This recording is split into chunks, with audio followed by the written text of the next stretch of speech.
Well, I always wanted pigeons when I was a kid. And my father, he didn't want any pigeons.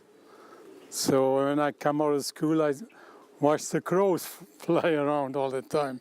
You know, in springtime, they go nest, right? And then they start fighting and flying around there.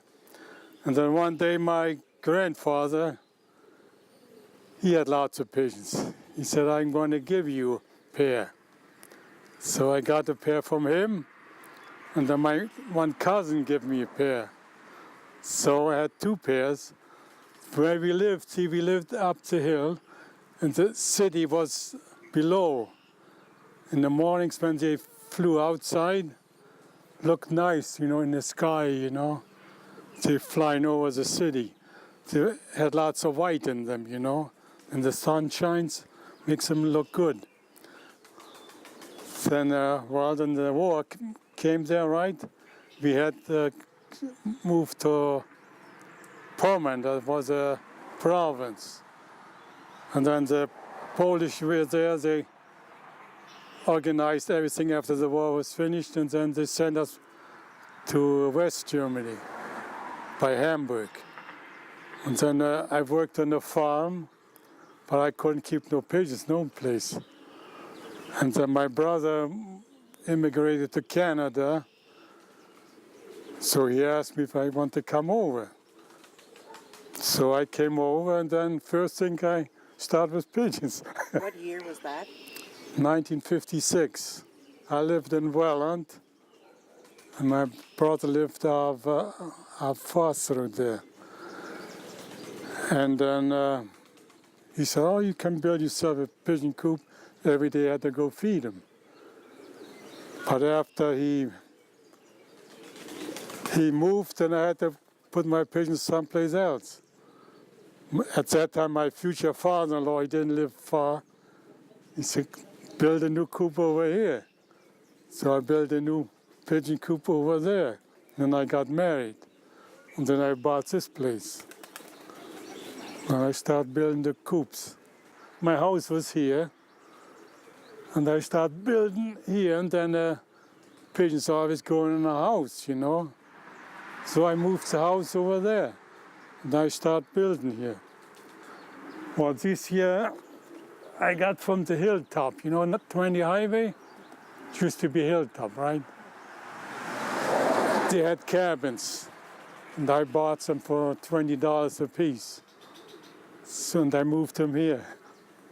And then my mother-in-law, they built a new house, so they asked me if I tear their house down. Because if somebody else tears it down, it costs money, right? So I went with my boys and took the house down. And I kept on building here. And then I got that, see the front there, comes from Fenwick, the railroad station. That's the face there. And then all the other guys took all the other lumber, you know. They left me the scrap. And then sometimes guys will bring me truckload. They say it's cheaper, give it to me than take it to the dump. I just put in my head how I want to build the house. That's how I build it. It's lots of work by yourself, you know. And how long did it take you to build all these Well, it pigeon houses? took me about 10 years. It took 10 years. See, I worked in the plant 7 days a week and raised 4 kids. Big garden. And when he dug the pond, it was rainy, all the mud over there. I carried all that mud dried up, put in a wagon, put in front of the house, make it higher.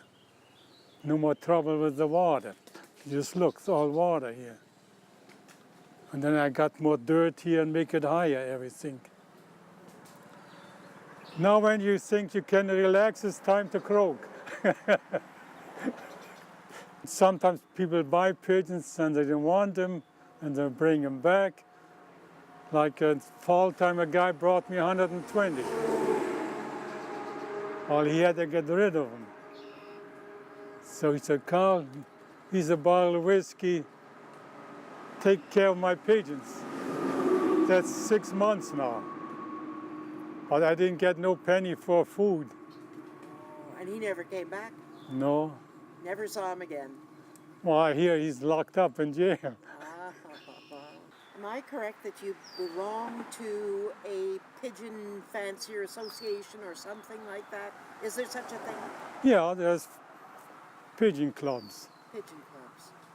But like families, they always squabble and fighting. So I don't belong to nobody. Every country got their own different breeds. And how many different ones do you have? Over 30. The pigeons? Yeah, they know me. Stranger goes in, they go crazy.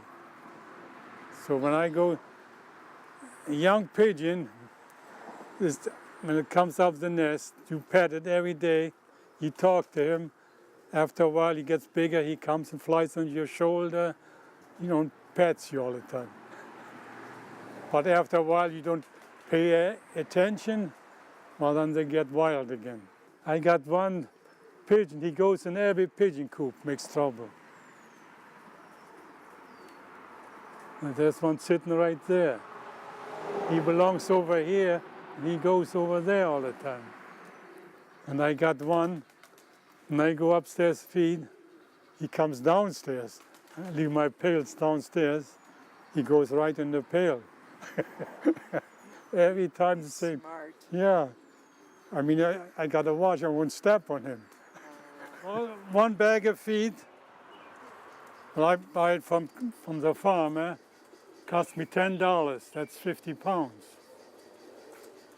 30, 40 years ago, you get, for $10, you get 3 bags, 300 pounds.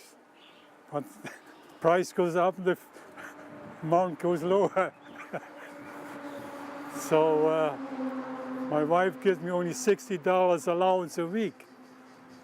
If I ask for money, she said, nope, sell some pigeons. My family, nobody likes my pigeons. All my daughters, when they're small, they helped me. But now they're big, they tell me get rid of them. They're not interested. My oldest boy there, he's allergic. I mean, that's what he says, I don't know. What's going to happen in 50 years? There won't be no pigeons left. Why? Because the young generation got no interest. They're on their computers all the time. And then they go to school, they got no time. So that's where it's going to go.